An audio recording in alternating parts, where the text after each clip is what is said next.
Hi there, everyone, and welcome back to the review. Another late night edition with your host, Andre Chapatte. On the Contemporary Review, we look at art so you don't have to. And tonight is no exception, as I'll be looking at Les Fumeurs, Towers of Smoke by Fernand Léger. This painting was made between 1911 and 1912 and is one of the precursors of commonly known modern art.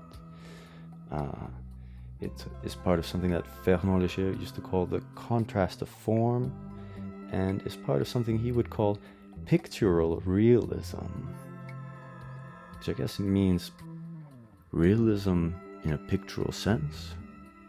I suppose it's kind of vague because he wanted it to be that way. Nothing worse than getting stuck into a corner when you're trying to just do your shit, if you know what I mean. But anyway, this guy got away with quite a steal. He's pretty well known. His work is in all kinds of private collections around the world. And yeah, man, I dig his stuff. I'd advise you to take a look at one in some of the museums around the world. And if you have time, take a gander at one for a little bit longer, because those colors are absolutely fantastic. So, this is Les Fumeurs by Fernand Léger on the Contemporary Review.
All right.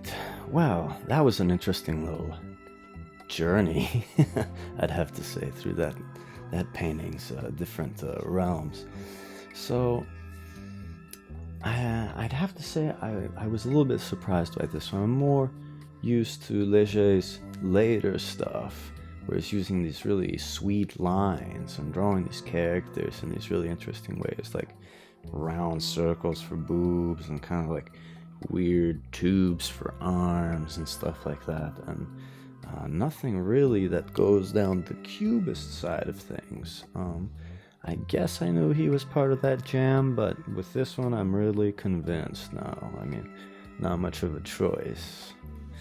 I started off kind of looking at the eye, or maybe the closest thing that may resemble a face in this piece, and from then on, that smoke, the part that I guess makes this painting called The Smokers, took my attention upwards towards kind of the whole scene. There is something that would resemble foreground and background in here, sort of things that allude to that. But I suppose you can look at it in a different way also, as in everything on the same level, you know. I mean, it wasn't that long until that started showing up in a pretty intelligent way.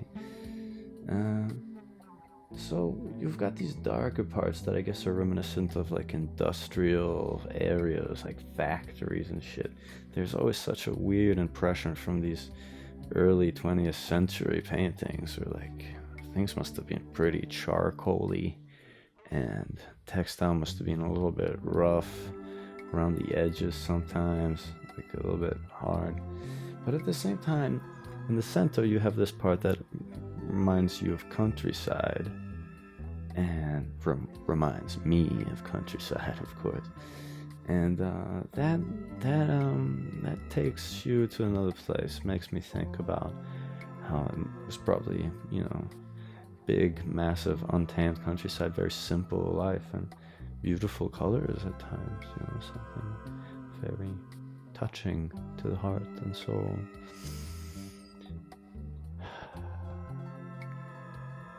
Sorry, these are global warming fears that are crawling up into my face. Then I keep coming back to the smoke, specifically the part that's a little bit turning misty towards this blue part. It looks like the smoke is turning from being some sort of well-defined cloud going upwards to maybe like mist over a lake or something like that. And then after that, looking straight down from that point, you see another like eye. And I wonder if that's there because he really wanted another person there, or it was just like great place to put that really powerful element, like really know how to look at people in the eyes. And we're pretty good at that along the lines of being human beings. And even if, we didn't really need science to be able to tell us that. I mean, come on. Just come on. Then there's this darker part in the upper left corner. I don't quite know what to think about that. I don't know if it's a weaker part or if it just adds a whole other dimension to the piece. I'll let you guys decide for that. All in all, I'd have to say it's sort of it's an okay painting. I'd give it about a 7.5 out of 10, more or less.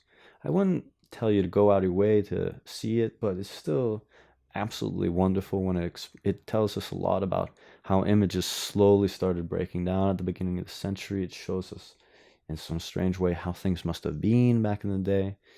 And, what can you say, man? I mean, that Léger, Frida, classic academic drawing from the three-tone system, black to darken and shadow, white to highlight, and then the actual paper as third color. He just kind of went in there and just messed it all up. So, kudos to that. This is the Contemporary Review, signing off.